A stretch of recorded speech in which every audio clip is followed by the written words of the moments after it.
जिल्हा परिषदेच्या माध्यमातून शिक्षकांना दिला जाणारा आदर्श शिक्षक पुरस्कार जाहीर करण्यात आला आहे। जिल्हा परिषदेचे मुख्य कार्यकारी अधिकारी कीर्ती किरण पुजारी यांनी पत्रकार परिषद घेऊन आज त्याची घोषणा केली। शिक्षक दिनीच शिक्षकांना हा पुरस्कार जाहीर झाल्याने त्यांच्यामध्ये आनंदाचं वातावरण आहे। पुरस्कार प्राप्त शिक्षकांचं सर्वत्र कौतुक आणि अभिनंदन होत आहे। नमस्कार सर्वांना। आज 5 सप्टेंबर शिक्षक दिवस या शुभ दिवसाच्या निमित्ताने जिल्हा परिषद रत्नागिरी शिक्षण विभागामार्फत शैक्षणिक वर्ष 2024-25 आदर्श शिक्षक पुरस्कार याच्या जे सिलेक्शन होते मागच्या काही दिवसापासून त्याची कारवाई सुरू होती आणि जिल्हा स्तरावर जिल्हा निवड समितीमार्फत आदर्श शिक्षकांची जे प्राप्त अर्ज आहे त्याच्या छाननी आणि मुलाखत नंतर त्याच्या शॉर्टलिस्ट केलेली यादी आहे आपण विभागीय आयुक्त कार्यालयाकडे पाठवल्यानंतर विभागीय आयुक्त कार्यालयांनी त्या आधी अंतिम करून आम्हाला यादी त्यांनी कळवली आहे। आता जिल्हा परिषद रत्नागिरी आदर्श शिक्षक पुरस्कार 2024-25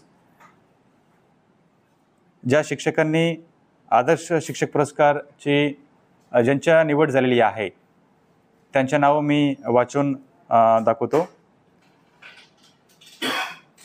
मंडणगड तालुक्यामध्ये श्री अहमद हसन मिया नाडकर पदवीधर शिक्षक यांना आदर्श शिक्षक पुरस्कार मिळाले आहे। दापोली तालुक्यामध्ये श्री महेश पांडुरंग गेमवणेकर यांना पदवीधर शिक्षक आदर्श शिक्षक पुरस्कार बक्षीस मिळाले आहे। खेड तालुक्यामध्ये पदवीधर शिक्षक श्री संतोष बाळकृष्ण बर्वे यांना आदर्श शिक्षक पुरस्कार मिळाले आहे। चिपळूण तालुक्यामध्ये पदवीधर शिक्षक श्री मौला गुलाब नदाफ यांना आदर्श शिक्षक पुरस्कार मिळाले आहे। गुहागर तालुक्यामध्ये उपशिक्षक श्री राहुल साधू आमटे यांना आदर्श शिक्षक पुरस्कार मिळाले आहे। संगमेश्वर तालुक्यामध्ये उपशिक्षक श्री खारबारी लहानू वाडेकर यांना आदर्श शिक्षक पुरस्कार मिळाले आहे। रत्नागिरी तालुक्यामध्ये उपशिक्षक श्री माधव विश्वनाथ अंकलगे यांना आदर्श शिक्षक पुरस्कार मिळाले आहे। लांजा तालुक्यामध्ये पदवीधर शिक्षक श्री उमेश केशव केसरकर यांना आदर्श शिक्षक पुरस्कार मिळाले आहे।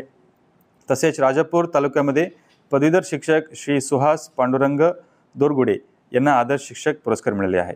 याच्याबरोबरच एक विशेष पुरस्कार आपण जाहीर केलेली आहे ते आहे चिपळूण तालुक्यामध्ये पदवीधर शिक्षक श्रीमती कुंदा मुलू मोरे यांना विशेष पुरस्कार म्हणून आपण जाहीर केलेली आहे। सो एकूण आपल्याकडे 25 अर्ज ऑनलाईन पद्धतीने प्राप्त झाले होते। त्या 25 अर्जापैकी आपण 9 आणि एक विशेष आदर्श शिक्षक पुरस्कार एकूण 10 आदर्श शिक्षक पुरस्कार यावर्षी आपण जाहीर केलेली आहे। आणि या आदर्श शिक्षक पुरस्कारसाठी जे निकष होती ते आहे त्यांच्या शिक्षकांचे गोपनीय अहवाल, शिष्यवृत्ती परीक्षेमध्ये त्यांनी जे केलेले मार्गदर्शन, शैक्षणिक संशोधन लेखन व्याख्यान मध्ये केलेले कार्यवाही, साक्षरता अभियान शिक्षणाचे सार्वत्रिकरण, तसेच शैक्षणिक पात्रता वाढवण्यासाठी केलेले प्रयत्न, शैक्षणिक मार्गदर्शन, स्पर्धा परीक्षांमध्ये मार्गदर्शन, शालेय कामाबाबत वरिष्ठांचे अभिप्राय, शासनाच्या विविध योजनांतील पुस्तक पेढी, उपस्थित भत्ता, अल्प बचत, कुटुंब कल्याणमध्ये केलेले काम, तसेच शैक्षणिक उठावसाठी त्यांनी केलेले प्रयत्न, ग्रामीण भागातील सेवाकार्य आपत्तीच्या काळातील मध्ये केलेले कारवाई, या सगळे निकष आपण धरून शिक्षकांना निवड केलेली आहे। आणि मला आज आनंद होते की सप्टेंबर 5 शिक्षक दिवसाच्या निमित्ताने आपण आदर्श शिक्षक पुरस्कार जाहीर करू शकलो। शिक्षण यासाठी शिक्षण विभागाचे सर्व शिक्षणाधिकारी प्राथमिक माध्यमिक योजना तसेच उपशिक्षणाधिकारी, प्रत्येक तालुक्याचे गट शिक्षणाधिकारी, केंद्र विस्ताराधिकारी, केंद्र प्रमुख त्यांनी मागच्या काही दिवसापासून याच्या जे छाननीमध्ये आम्हाला मदत केलेली आहे त्यांना पण मी अभिनंदन देऊ इच्छितो। आणि या बक्षीस जिंकलेले सर्व आदर्श शिक्षकांना मनापासून मी अभिनंदन देऊ इच्छितो।